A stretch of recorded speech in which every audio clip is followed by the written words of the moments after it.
দুপুরে ঠাকুর দর্শন আমাদের কমপ্লিট হয়ে গেছে।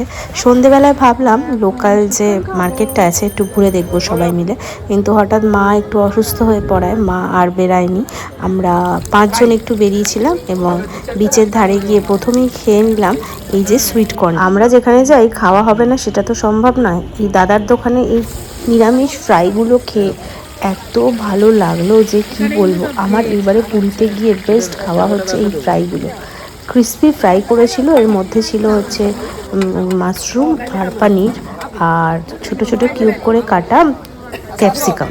আর দারুণ খেয়েছিলাম, এটা দারুণ খেয়েছিলাম। দেখো আমার খাওয়া দেখেই তোমরা বুঝতে পারবে, অসাধারণ খেয়েছিলাম।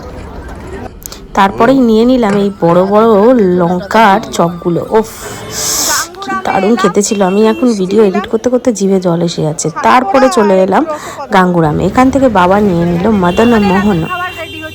প্রথম দিন আমরা যত কিছু লোকাল খাবার একটু ট্রাই করার চেষ্টা করেছিলাম।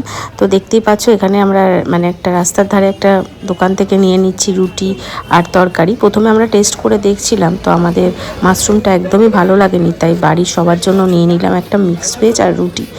আর নিয়েই আমরা আজকের মতো খাওয়া দাওয়াটা কমপ্লিট করলাম। তারপরে আবার একটু রাতের দিকে বিচে গিয়েছিলাম। বিচে গিয়ে একটু টুকটুক করে নিজের একটু কয়েকটা ভিডিও করছিলাম। তা ভিডিও করে তারপরে চলে গেলাম হোটেলের ছাদে। দুজনে মিলে একটু সময় কাটাচ্ছিলাম। আর কারণ মা বাবা সবাই একটু ক্লান্ত হয়ে গেছিলো, তাই জন্য একটু রেস্ট নিচ্ছিল। আর আমরা দুজনে দেখো এই ছাদের মধ্যে বসে বসে বেশ কিছুক্ষণ টাইম কাটিয়েছি। ওই যে দূরে দেখা যাচ্ছে সমুদ্র, সকালে খুব সুন্দর দেখা যাবে, সেটাও দেখাবো তোমাদের।